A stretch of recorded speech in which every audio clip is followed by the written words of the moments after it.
दोस्तों स्वागत है आपका हमारे YouTube चैनल में। आज के इस वीडियो में हम आपको बताने वाले हैं कि काउंटर से रेलवे का टिकट बुक करने के लिए आपको इस तरीके का फॉर्म दिया जाता है। इस फॉर्म को आप कैसे फिल करेंगे इस वीडियो में हम आपको बताने वाले हैं। तो वीडियो को बिना स्किप किए पूरा देखिएगा, जिससे आप भी अपने फॉर्म को अच्छे से फिल कर पाएंगे। तो चलिए शुरू करते हैं।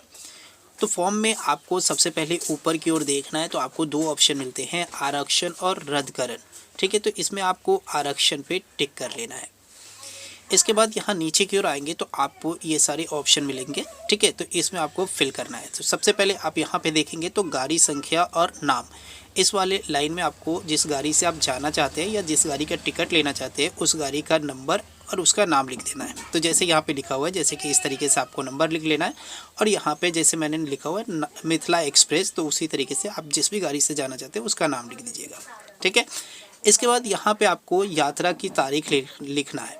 ठीक है, तो आप जिस भी तारीख को यात्रा करेंगे, यानी कि जिस तारीख का टिकट चाहिए उस तारीख को आपको यहाँ पे लिख देना है। जैसे कि मैं 20/12/2024 को यात्रा करूँगा, तो उस दिन का मैंने टिकट ले रहा हूँ, तो इसको मैंने लिख दिया है। इसके बाद यहाँ नीचे की ओर आते हैं तो यहाँ पे आपको श्रेणी मिल जाता है कि आप कौन से श्रेणी का टिकट लेना चाहते हैं। स्लीपर का लेना चाहते हैं या एसी, यानी कि फर्स्ट एसी, सेकेंड एसी या थर्ड एसी, कौन से कोट का यानी कि श्रेणी का लेना चाहते हैं तो आपको लिख लेना। हम जैसे स्लीपर का लेना चाहते हैं तो यहाँ पे एसएल लिख दिए। ठीक है, उसके बाद यहाँ पे आता है सीटों की संख्या, आप कितनी सीट बुक करना चाहते हैं। तो यहाँ पे हम केवल एक सीट बुक करना चाहते हैं, तो यहाँ पे हमने एक लिख दिया है। आपको जितने भी टिकट लेने हो उसकी संख्या लिख दीजिएगा। ठीक है, तो हम यहाँ पे केवल एक सीट लेते हैं, तो यहाँ पे हमने एक लिख दिया। इसके बाद यहाँ नीचे आते हैं तो यहाँ पे लिखा हुआ मिलता है स्टेशन से। अब कौन से स्टेशन से जाना चाहते हैं तो उस स्टेशन का नाम आपको यहाँ पे लिख देना है। तो जैसे मैं मुजफ्फरपुर जंक्शन से जाना चाहता हूँ तो यहाँ पे मैंने लिख दिया। ठीक है, आप जिस जंक्शन से जाना चाहते हैं वो आप लिख देंगे। इसके बाद यहाँ पे जिस स्टेशन तक जाएंगे, यानी कि जहाँ पे आपका अंत हो जाएगा, जहाँ पे आप उतरेंगे उस जगह का आपको नाम लिखना है, उस जंक्शन का। तो जैसे कि हम हावड़ा जंक्शन पे जा करके उतर जाएंगे तो यहाँ पे मैंने लिख दिया है। उसी तरीके से आप भी आप यहाँ पे लिख लीजिएगा। इसके बाद यहाँ पे आपको मिलता है यात्रा आरंभ करने का स्टेशन। आपका जो यात्रा कहाँ किस स्टेशन से आरंभ होगा तो यहाँ पे उसको लिख देना है। तो हमारा जो यात्रा आरंभ होगा मुजफ्फरपुर जंक्शन से होगा, तो हमने यहाँ पे लिख दिया है। उसके बाद स्टेशन तक आरक्षण, कौन से स्टेशन तक का आरक्षण लेते हैं तो हम हावड़ा जंक्शन तक का आरक्षण लेते हैं, तो यहाँ पे हमने हावड़ा जंक्शन लिख दिया। तो आप जहाँ से शुरू करेंगे वहाँ का यहाँ पे लिखना है और जहाँ तक के जाएंगे यहाँ पे लिख देना है। ठीक है, इसके बाद यहाँ पे आपको अपना मोबाइल नंबर लिखना है। ठीक है, तो यहाँ पे आप अपना मोबाइल नंबर अवश्य लिखिएगा, जिस पे आपको पीएनआर नंबर भी सेंड किया जाएगा। ठीक है, तो यहाँ पे आप अपना नंबर लिख लीजिएगा। इसके बाद नीचे आपको देखने को मिलता है यहाँ पे यात्री जिस यात्री का आप टिकट लेंगे उसका विवरण इसमें देना है। ठीक है, तो यहाँ पे नाम स्पष्ट अक्षरों में लिखना है। तो यहाँ पे आपको पहले नंबर पे नाम लिखना है। ठीक है, जिस व्यक्ति का आप टिकट ले रहे हैं, तो जैसे मैंने शादिया खातून का टिकट ले रहे हैं तो इसमें हमने लिख दिया। इसमें उसकी राष्ट्रीयता लिखना है, वो कौन से देश से आते हैं तो यहाँ पे लिखना है, जैसे इंडियन है। उसके बाद उसका लिंग लिखना है, मेल है या फीमेल है, यानी कि स्त्री है या पुरुष है।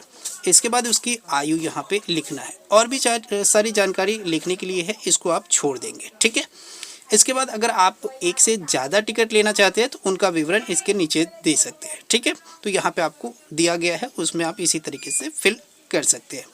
इसके बाद नीचे आते हैं तो यहाँ देखिए, यहाँ पे आपको 5 साल से कम आयु के बच्चे, अगर आपके यात्री के साथ अगर 5 साल से कम आयु का बच्चा है तो उसका विवरण आप यहाँ पे दे सकते हैं। ठीक है, यहाँ पे आप उसका नाम लिख दीजिएगा, यहाँ पे उसकी लिंग लिखिएगा, उसकी आयु आप यहाँ पे लिख दीजिएगा।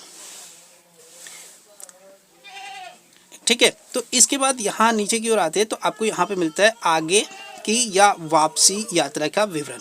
अगर आप वापस आने का भी टिकट लेना चाहते हैं तो आप यहाँ पे उसका विवरण दे सकते हैं, जैसे कि यहाँ पे गाड़ी संख्या, गाड़ी नाम लिख दीजिएगा, यहाँ पे यात्रा यानी कि वापस आने की यात्रा की तारीख लिख दीजिएगा, श्रेणी लिख दीजिएगा और स्टेशन किस स्टेशन से आप आना चाहते हैं और कौन से स्टेशन तक आप लेना चाहते हैं तो ये आप लिख सकते हैं। ठीक है, हमें वापस का टिकट नहीं चाहिए तो हम इसे छोड़ देते हैं।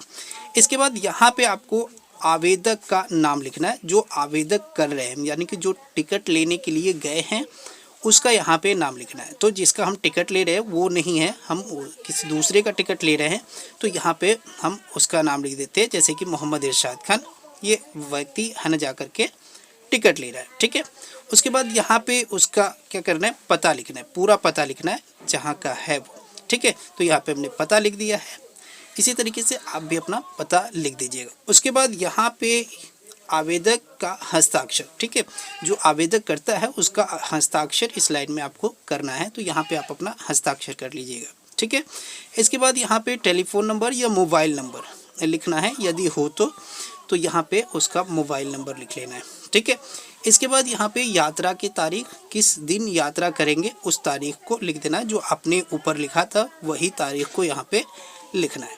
ठीक है, इसके बाद ये फॉर्म जो है वो फिल हो चुका है, आपको आगे कुछ नहीं करना है। इस वाले बॉक्स में अगर बात करें तो यहाँ पे केवल सरकारी प्रयोग के लिए, इसमें आपको कुछ भी फिल नहीं करना है। ठीक है, तो इस फॉर्म को लेकर के आपको काउंटर पे चले जाना है, वहाँ पे आपको काउंटर के अधिकारी को देना है और उसे दीजिएगा तो ये आपको एक टिकट काट करके दे देंगे। ठीक है, आप उस टिकट को लेकर के चले आएंगे और जिस दिन आप यात्रा करेंगे उसे लेकर के आप यात्रा कर सकते हैं।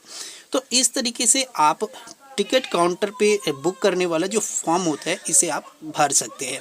तो आपको यह वीडियो कैसा लगा हमें कमेंट बॉक्स में ज़रूर बताइएगा। वीडियो अच्छा लगा है तो हमारे इस वीडियो को लाइक कीजिएगा, चैनल पे नए हैं तो हमारे इस चैनल को सब्सक्राइब जरूर कीजिएगा। धन्यवाद।